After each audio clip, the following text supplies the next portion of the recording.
мен $700 туфли сатып алгам дейт да. Анан жума намазга келсем урдап кетти дейт. Ошондой жума намазга баргым келбей калды дейт да. Эми мен айттым да, бир адам туфли, жакшы туфли бут кийим болсо урдайын деп ниет кылып жүргөн дедим да. Эмнеге ушул эмне үчүн сеникин урдатып койду? Анткени сен ошол туфлини сатып алып атканда магазинден, ушуну кийип алып ары бери бассам, элдер менин туфлимди көрүп алып, ами туфлиси кымбат экен, кымбат туфли кийет экен деп суктанса, сен өзүңдүн ыңгайлуулугуңа же бутуңдун түзүлүшүнө туура келген туфлини алам дебей, элдер көрсүн үчүн алгансың деген да.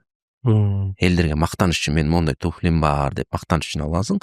Аллах субхана таала ошол бир хадистерде айтылат, мен түшүнгөн боюнча ошол хадисте мындай деп айтылат да.